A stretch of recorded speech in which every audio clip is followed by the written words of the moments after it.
ninkan aad u jeedaan waa nin run ahaantii aad u cajiib badan. waxa uu wadi karaa baaskiilada, waxa uu karsan karaa cuntadiisa, xitaa waxa uu socon karaa habeenkii. ninkana 100% waa uu indhala yahay, balse waxa uu indhaa dhagihiisa. waxaad isweydiinaysaa siduu qof dhagaha indha ugu yeelan karaa, balse maanta ayaan ka dhaadhicin doonaa ninkan magaciisa waxaa lagu yaabaa Daniel. markii uu jiray 13 bilood oo kaliya ayaa indhaha u beelay. indhihiisa dhanna waa laga saaray. indhahan meesha ugu jiraana waa indha aan footari ah ama waa indha artificial ah, balse waxa uu hormariyay fishinkiisa ama maqalkiisa. waxaana ninkan Daniel ku socdaa maqalka. dhagihiisa ayuu isticmaalaa isagoo waliba u tababaran qaabka kabiliga oo kale. waxaana meeshu ag marayo ku garanayaa waxa uu isticmaalayaa carabkiisa.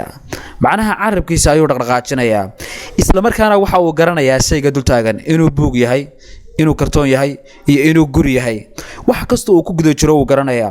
xitaa even wuxuu garanayaa meesha leerku kaga yaalo, barkintu meesha ay taalo, fadhigu meesha uu yaalo, guriga oo madow ah. wala yaab inaa qofku u tababarto qaabka noocaas ah. run ahaantii waxaan maranayaa inaysan ahayn qaab sahlan, balse ay u fududahay dadka indhaha la. ninkan Daniel lagu magacaabo xitaa waxa uu iska lugayaa ayda ama kaymaha, waxaana dib ugu soo laabtaa gurigiisa. aad bay cajiib tahay qof inuu kaymaha u lugayo oo intaas oo kilomitir lugayo haddana uu ku soo noqdo gurigiisa.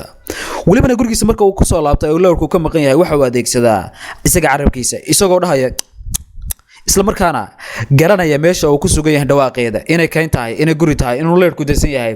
xitaa waxa uu garanayaa kursi inuu hoos yaalayo in kale. qaabka uu tababaran yahay waa qaabka ay u tababaran yihiin waxa la yiraahdo kabiliga. waxaana hadda inoo sharaxayaa inuu adeegsado signalska. waxaana tusaale ku bixinayaa daboolka kululeysada. waxaana carabkiisa ku soo dhaweynayaa shaygu markuu ka dhow yahay iyo markuu ka fog yahay. sidoo kale gurigiisa ilinkiisa saa ka soo baxa.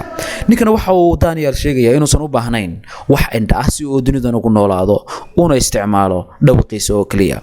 ninkan Daniel waa 56 jir, isagu noloshiisa ku filan. isaga cuna, isaga caba, isaga baaskiisha wata, isaga cuntada karsada, isaga leerka shita, isaga goglada, isaga dalxiistaga. run ahaantii aad bay u cajiib tahay. waxa uu ninkan awoodaa waxyaalo badan oo aad iyo aad u tiro badan. waxa laga yaabaa qofka indhaha qaba marka uu guriga madow yahay ama uu gurigu aad mugdi u yahay inuusan garanayn meesha albaabka ka xigo iyo meesha leerka ka xigo iyo meesha daaqadu ay ka xigto. balse ninkan lagu magacaabo Daniel isagoo adeegsanaya dhawaqiisa waxa uu awoodaa xitaa inuu kala garto guriga oo madow meesha uu albaabka ka xigo, meesha ay daaqadu ka xigto iyo meesha leerka ka xigo. Soomaha waxa uu dheer yahay dadka indhaha leh. macnaha waxa uu ninkan awoodaa inuu sameeyo dadka indhaha leh waxa aysan sameyn karin. waa arrin aad iyo aad u cajiib badan. daawadayaal muuqaalkana intaas uu ku dhan yahay. fadlan follow soo dhig, like saar, sidoo kale muuqaalka lofta iyo commentigana daaca kaga keena. Assalaamu calaykum waraxmatullaahi wabarakaatuh. Goodbye.